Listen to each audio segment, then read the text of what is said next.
Ligji francez është i qartë që një verë me fluska të quhet shampanjë, ajo duhet të fermentohet për të paktën 15 muaj.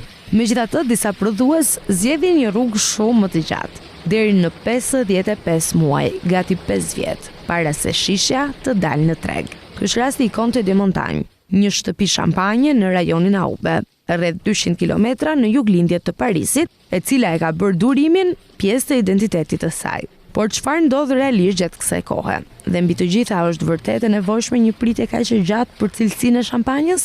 Nga pikpamja kimike, pjesa kryesore e fermentimit ndodh relativisht shpejt. Gjatë fermentimit të dytë në shishe, majat shndrojnë sheqernat në alkool dhe dioksid karboni. Ky proces, i njohur si prise de Mohs, zgjat vetëm disa javë. CO2 mbetet i bllokuar brenda shishes nga tapa metalike, duke krijuar presionin karakteristik dhe fluskat e famshme të shampanjës. Pjesa tjetër e viteve nuk ka të bëjë më me prodhimin e fluskave, por me evolucionin e shijes.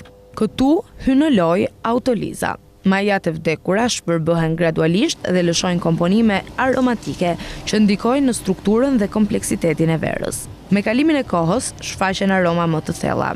Lajthi, buke thekur, brioche dhe një teksturë më kremoze në gojë. Nga pikpamja ligjore, 15 muaj mjaftojnë. Por nga pikpamja cilësore, shumica e shtëpive të mëdha të shampanjës zgjedhin një plakje për rreth 36 apo 48 muaj. Sipas ekspertëve, kjo periudhë përfaqëson një kompromis optimal midis kompleksitetit aromatik dhe kostove të prodhimit.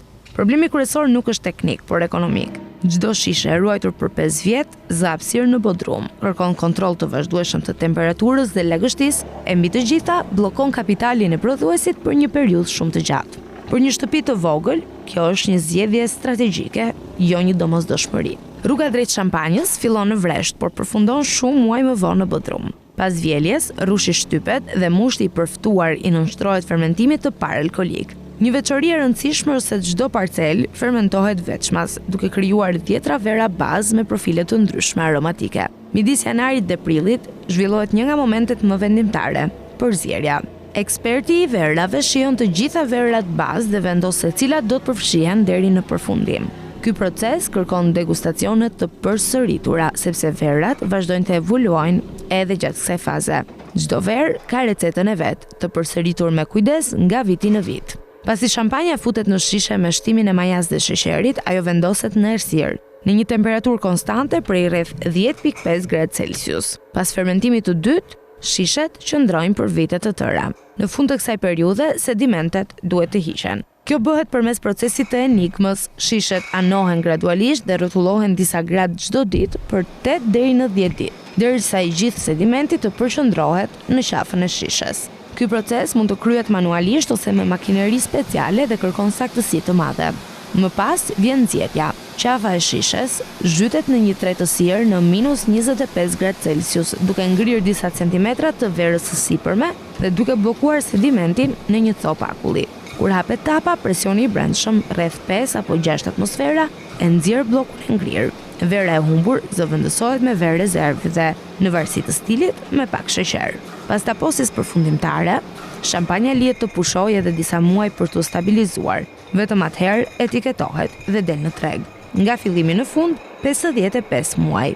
Rajoni Aube është më pak i njohur se Reims apo Epernay. Tokat argjilore, gëlqerore dhe klima paksa më e ngrohtë i japin Chardonnays karakteristika të ndryshme. Sipas një legjende lokale, kryqëtarët sollën ardhitë e para të Chardonnay në këtë zonë rreth vitit 1200, megjithëse dokumentet historike e përmendin rrushin në Aube që nga shekulli i 14. Edhe pas gjithë kësaj pritjeje, fluskat janë të përkohshme. Pasi hapet tapa, shampanja fillon të humbas dioksidin e karbonit. Në temperaturë ambienti, fluskat zhduken brenda 8 apo 10 orësh. Në frigorifer, ato zgjasin deri në 24 orë.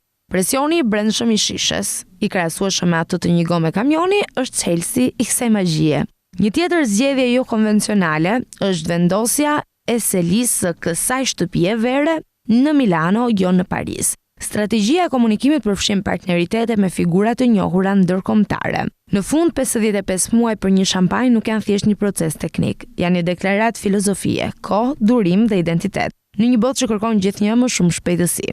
Nëse kjo vlen për çdo shishe, mbetet çështje shijeje, por për disa, pritja është pjesë e kënaqësisë.